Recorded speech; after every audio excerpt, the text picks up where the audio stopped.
Good evening. Thanks for joining us on India Business Hour. I'm Shireen Bhan. The headlines we're tracking for you tonight. Records tumble on the Lal Street. The Nifty scales 19,000. The Sensex crosses 64,000. Banks and mid-caps join the rally. RBI's financial stability report shows stressed assets in the banking system dropped below 4% as of March this year. Expects asset quality to improve below 3.6% by next year in the baseline scenario. Adani promoter entities raised nearly $1 billion after selling shares in Adani Enterprises and Adani Green. GQG Partners is among those who bought shares through block deals. Sleepwell mattress maker Sheela Foam set to acquire the maker of Kurlon mattress. Money Control reports the deal is likely to be inked at 3,250 crore rupees.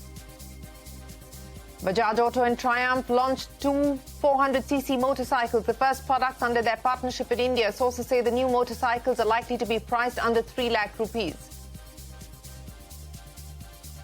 The Union Cabinet hikes the minimum support price for sugarcane by 5%, also extends the fertilizer subsidy scheme and commits 3.7 lakh crore rupees till FY25. The Mahila Samman Savings Scheme sees a strong takeoff. Over 10 lakh accounts opened in 2 months. Growth in Senior Citizen Scheme up 4-fold. Prime Minister Modi's pitch for a uniform civil code triggers a political debate. The Congress says the Prime Minister is distracting people from issues of poverty, price rise and unemployment. The DMK says the UCC should be applied to Hindus first. The TMC calls it a threat to national unity. The Muslim Personal Law Board decides to submit its recommendations to the Law Commission. Monsoon rains hit most parts of India. Parts of Mumbai, Kolkata and Bengaluru waterlogged after incessant rainfall over the last 3 days. The Met predicts heavy rains in the coming days, issues a yellow alert for Mumbai till Thursday. There it is, fresh all-time highs on the Nifty. We're holding above those levels, and as we hit that mark, some bit of an algo trade would have played out. Now, once again, we're back to levels of 18,920. Hey, there we go. 19,000 is on the board. It is on the screen. And this is the first time the index has scaled this milestone. It was 18,887. We crossed that in the morning itself. Well, let us start with what was a record-breaking day on the Lal Street. The Sensex gained nearly 500 points and crossed 64,000 in intraday trade. And the Nifty touched 19,000 for the first time ever, but ended the day just shy of that level. Mid-caps and banks were not far behind in what was a very broad-based rally today.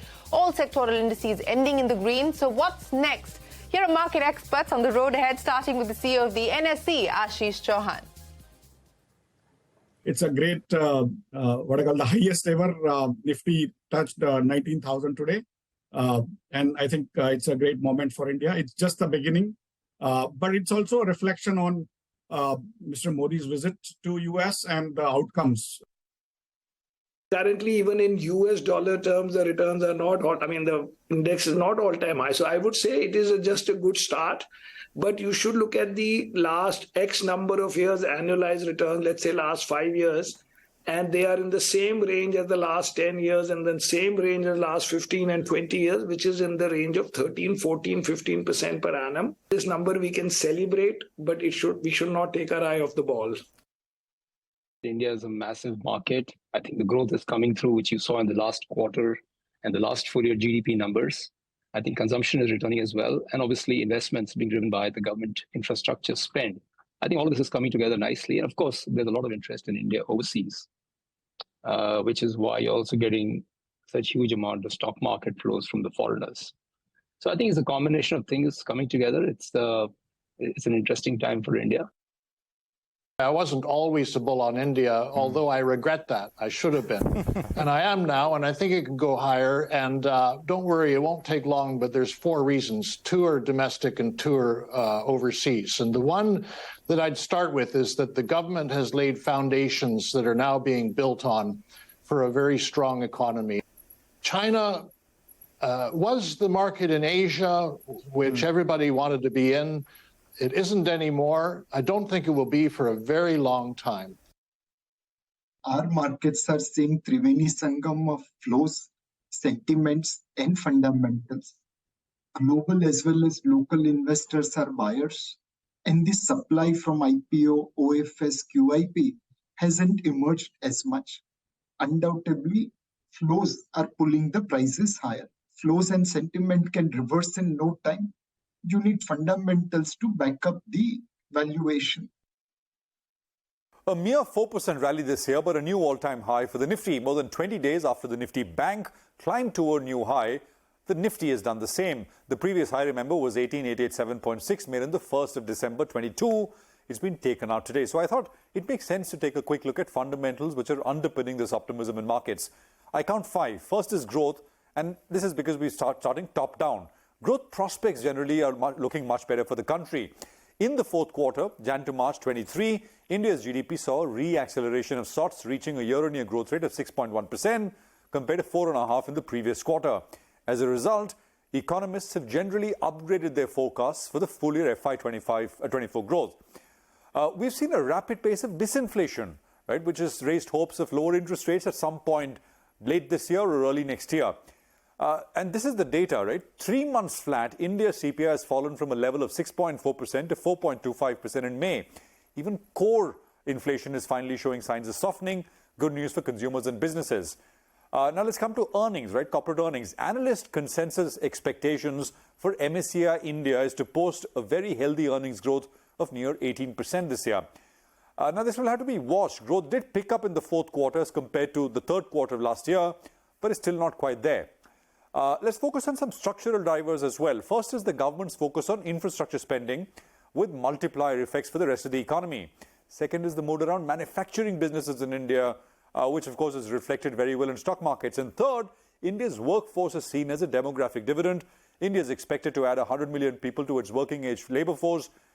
In between 2020 and 30, China is expected to lose 25 million in the same period. India's macros on the external side have also improved in recent months. India's current account has improved massively from a 9-year high deficit in third quarter of calendar 22. Strong FI inflows have helped the balance of payments, and RBI's forex reserves are once again approaching that $600 billion mark. Those are the fundamental drivers, right? But let's also keep an eye on some developing risks. And I count 3 here. First is global growth. One of the biggest risks to the stock market is expected contraction and deterioration in global growth, especially in US and Europe. If the global economy slows down, it could hurt India's exports, especially IT services, which is a large chunk in as far as weight in markets go. Valuations, right? They've always been a premium to other markets, but now India trades at 20.5 times forward PE, about 17% higher than its 15-year average. Relative to other emerging markets, India's valuation premium is now 70%. Historically, this has run at about 50%. Monsoons have been delayed this year, although things are picking up and is expected to pick up for the rest of the monsoon season. But mind you, a lackluster overall monsoon season could impact agricultural growth and lead to lower rural incomes. So those are the 3 risks as well. Now, to sum up, while you enjoy the rally, watching your portfolio values swell, keep an eye on what you pay for stocks. Don't overpay and don't buy into shady stocks. Bull markets often lead investors to do both, which then comes back to hurt portfolios in a future downturn. Back to you. All right, Prashant, many thanks for joining us. That is the market for you at a new record high. And Adani Group stocks were buzzing in trade today. Sources tell CNBC-TV18 that US-based investment firm GQG and other investors have bought Adani Group shares worth $1 billion from Adani promoter entities. 1.6% equity in Adani Enterprises changed hands, along with 3% equity in Adani Green. The sale has happened via block deals today. Now, Vedanta is planning to build a $4 billion plant in India to make display panels. In an interview to Bloomberg, the newly appointed CEO of its display business, YJ Chen, said that the factory will create as many as 3,500 direct jobs. Chen, who was appointed today, has around 20 years of experience in the display sector. He has previously worked with the likes of HKC Corp, Inolex and others. Shares of Sheela Foam surging in trade after the company announced that it will acquire Kurlon Enterprises for 3,250 crore rupees. The acquisition will be done in 2 tranches for a cash consideration, according to sources who've told Money Control. The company's market share could increase from 35 to 40%, from 20 to 25% after the deal is complete. The Reserve Bank of India has released the Financial Stability Report. RBI Governor Shaktikanta Das says sustained growth in bank credit and low NPAs is a reflection of a stable and resilient financial sector. The report shows that stressed assets in the banking system dropped below 4% as of March this year. The RBI expects asset quality to improve further in the baseline scenario. Ritu standing by to take us to the key takeaways of the RBI Financial Stability Report. Ritu, the highlights. Well, the big takeaway that comes through from RBI's Financial Stability Report is that banks are well capitalized and capable of absorbing any macroeconomic shock over a one-year horizon, even without any additional capital infusion, and bad loans could actually fall in the baseline scenario assumed by RBI. Now, the regulator paints a very positive picture of the banking system outlook. The capital adequacy of banks and the CET1 ratio currently at historic highs, the gross NPAs at a decadal low of 3.9% with net NPAs at 1% as of March, and the macro stress test that RBI has conducted assumes certain levels of macro shocks to the economy to ascertain how resilient the system is, and finds that gross bad loans of all banks could actually fall from 3.9% as of March to 3.6% by March next year in the base case scenario, and rise marginally to 4.1% in the medium stress and 5.1% in the severe stress scenario. Now, if you break that up across various bank categories, public sector banks could see their gross NPAs rising from 5.2% now to 6.1% by March next year in the worst case scenario, or improve to 4.8% in the baseline case.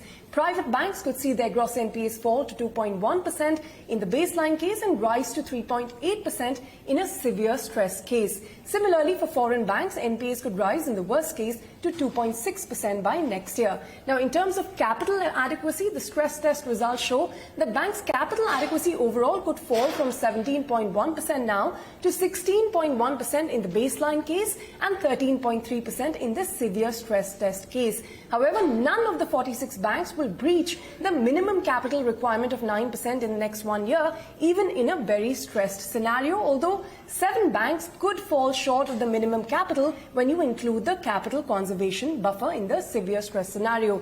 For NBFCs, RBI has taken a sample of 135 large ones, and in the baseline scenario, their gross bad loans could rise from 3.4% currently to 4.1% by March next year, and in a severe stress scenario, it could even double. In terms of capital adequacy, it could fall to 24.4% in the baseline case, 23.8% in the medium case, and 23.5% under severe stress. As many as 5 NBFCs could fail to meet the minimum regulatory capital requirement in this severe scenario. All right, Ritu, many thanks for joining us. Highlights there of the RBI's Financial Stability Report. Meanwhile, cabinet decisions today. The Union Cabinet has hiked the minimum support price for sugarcane by 5%. The fair and remunerative price has been increased by 10 rupees to 315 rupees per quintal. The Cabinet has also extended the fertilizer subsidy scheme and committed 3.7 lakh crore rupees till FY25. Now, the government's small savings program has seen a strong take-off this year. Sapna joins us now with the details. Sapna, let's start with the Mahila Samman scheme, which was announced in the budget. A strong start. Well, definitely there's cheer on the small savings front in terms of the deposits that have come in, especially for the newly launched Mahila Samman savings certificate. Given to understand that 10.26 lakh accounts have been opened already with the post offices for the scheme in just 2 months, and 6,000 odd crores worth of deposits have also come in. Well, the government has now opened it up to the banking sector also. All the public sector banks as well as a few private sector banks will now be offering the Mahila Samman savings certificate. So, in the coming months, probably this mop-up, the pace of mop-up may actually go up significantly. Also the number of accounts. Similarly, if you look at the senior citizen savings scheme, which is an older scheme, but last year 6,000 odd crores was the mop-up as of April-May. Current financial year, in the first 2 months, the mop-up has now zoomed to 23,000 crores. That's almost a 4 times jump. If you look at the market, well, there not too many guaranteed saving products. So probably that is one angle why customers, at least as of now, are finding it reasonable to invest over here. And plus, this will also help the government meet its small saving aim of 4.71 lakh crore that has been kept in the budget for this year. Sapna, many thanks for joining us. Now, the Competition Commission has issued a notice to Air India and Vistara asking why their proposed merger should not be investigated. The regulator intends to examine if the merged entity could hurt competition in the aviation sector.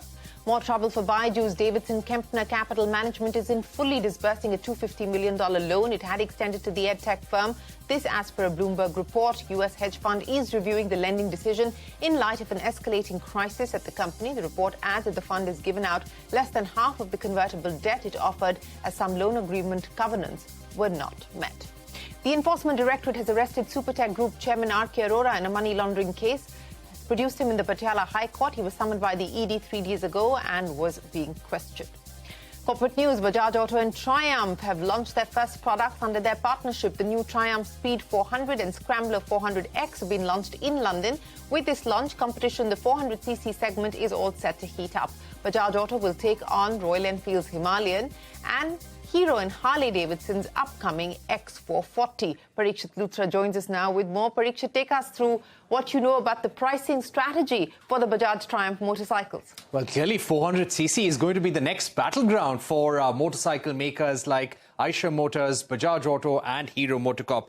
As far as the Triumph goes, Bajaj would be looking to price it very competitively. If you look at the Himalayan, which is already present at the 411cc segment, it is costing around 2.3 lakhs ex-showroom. So Bajaj Auto would try and price it around that. So the price is likely to be less than 3 lakhs for the Triumph motorcycles, which are in the 400cc segment. Bajaj Auto is initially looking at a capacity of 5,000 Triumph motorcycles per month. And this is scalable to 10,000 units per month, depending on the demand in the domestic market and also for exports. Booking and sales for the Triumph begin on the 5th of July. Interestingly, on the 3rd of July, Hero MotoCorp, Bajaj Auto's rival, is launching the Harley-Davidson 440X. This is a motorcycle that both companies have developed together.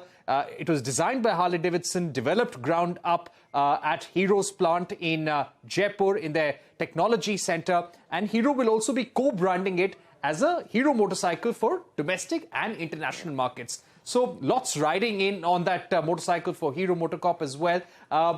Even if you speak about Eicher Motors and Royal Enfield, Himalayan has been one of their top-selling models, and very soon they will also launch a 450cc motorcycle. So this year, you will see a lot of competition in this segment. Yes, we certainly will. Parikshit, many thanks for joining us. We will head into a short break, but coming up next, Prime Minister Modi's pitch for a uniform civil code triggers a political debate. The Congress says the Prime Minister is diverting attention from issues of poverty, price rise and unemployment. That and more when we return.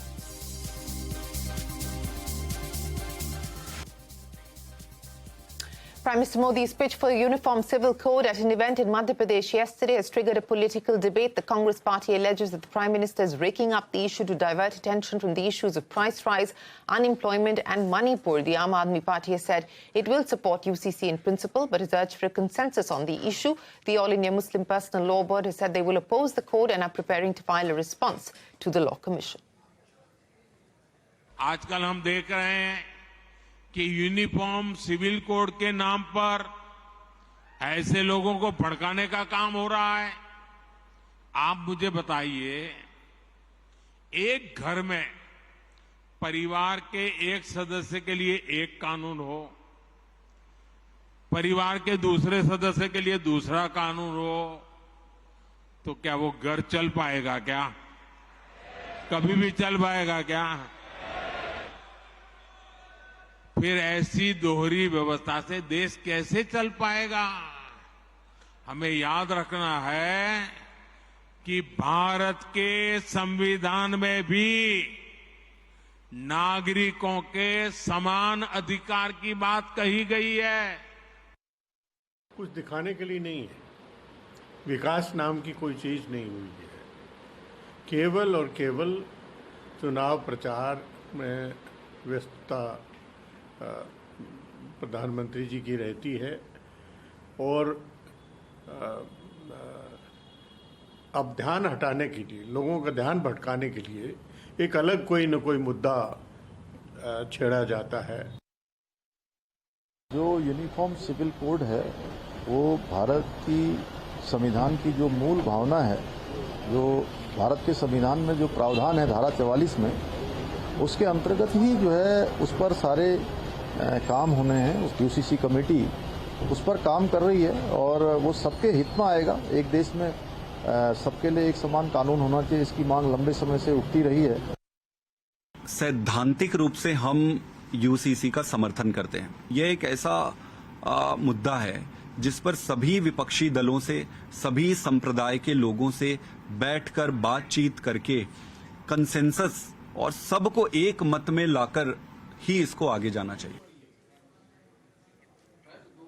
Political debate on the Uniform Civil Code. Now, people living in metros at a higher risk of falling prey to online and cyber fraud. Data from the NCRB says that in 2021, 15 cases of cybercrime were reported for every 1 lakh people in metros like Mumbai, Delhi, Chennai and Bengaluru. In comparison, the entire country has a crime rate of 3.9 cases per 1 lakh people. As part of our ongoing series, CyberCon, CNBC-TV18's crime tracker, Santiago reports these numbers could actually be much higher since a large number of such crimes go unreported. Take a look.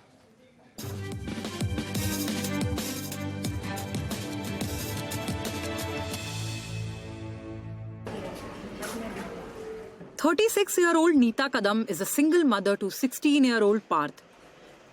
She lost her husband when Parth was 2.5 years old.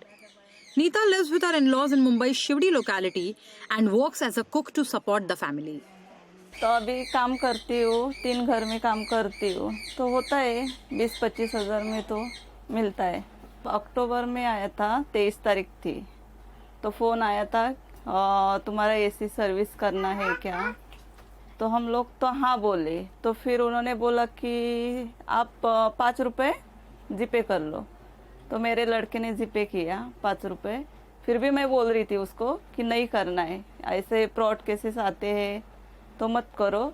फिर भी वो बोलता जा रहा है। हम भी कुछ मतलब एकदम ऐसे हो गए थे कि कुछ मतलब ध्यान में भी नहीं आया। तो इन्होंने किया 5 रुपये। फिर उन्होंने तुरंत ओटीपी भेजा। फिर इन्होंने बताया, उसको बोला कि ओटीपी बता दो। इन्होंने बताया बेटे ने। फिर ओटीपी बताया तो तुरंत 1 मिनट भी नहीं लगा, पूरा रकम उन्होंने निकाल दिया, 18,721 रुपये। Neeta filed a complaint with the police the next day. मैंने कॉल किया था कि आप तो ओल्टस कंपनी के थे, फिर ऐसे कैसे किया? तो फिर बोल रहे हैं नहीं, हम तो नहीं थे, दूसरे लोग थे। तो मैंने बोला नंबर तो यही है। तो मैंने बोला फिर आपकी कंप्लेंट करती हूँ। तो बोला कि हाँ जाओ कंप्लेंट करो, मैंने आपसे बात ही नहीं किया। पुलिस को नंबर दिया था हमने, पर वो बोले कि हम लोग कैसे फ़ोन करेंगे, ऐसे वैसे बोले। फिर वो बोलेंगे देखते, ऐसे तो दिन में 4-5 ऐसे केसेस आते, फ्रॉड केसेस, तुम लोग तुरंत आना चाहिए था हमारे पास। Data shows that criminals prefer targeting metropolitan cities, even though rising mobile penetration and internet access is making even Tier 2 and Tier 3 cities a lucrative playground. In 2019, for instance, 18,500 cases of cyber fraud were registered across the 19 metropolitan cities in India. That's 41% of the country's total. This percentage has slipped to 37% in 2020 and further to 32% in 2021. But experts say this is still a high distribution. Experts say while there are multiple reasons that make metropolitan cities an easy target for the frauds, the main one is the extensive use of digital infrastructure and online services.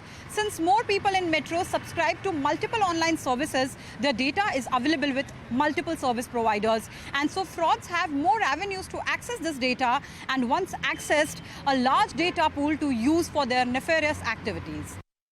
The authorities are alert to this trend and many states and cities have set up specialized cyber cells to deal with such fraud.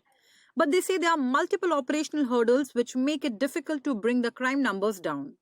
The nodal officers are not working 24/7. The cops will be working 24/7, but not the nodal officers aren't working. So if my money has gone from my bank to bank A, the cops are supposed to call the nodal officer of the bank A, but he's not available, or it's a Saturday, Sunday, or it's the evening time. That's the reason you will see crimes like really increasing a lot after 6 p.m., peaking up on Fridays, Saturdays, Sundays. So caution and awareness remain the best tool to fight cybercrime. Experts advise people to log on to cybercrime portal or call 1930 as soon as they realize they have been scammed. They say any request for personal data, debit or credit card pins or OTPs should immediately set off red flags and be reported. They also urged that online transactions only be carried out through verified secure portals and no sensitive information or documents be uploaded to unknown or untrusted portals. Other advice includes do not answer video calls from unknown numbers and don't fall for attractive offers, because if something sounds too good to be true, it probably is. In Mumbai, Santi Agora.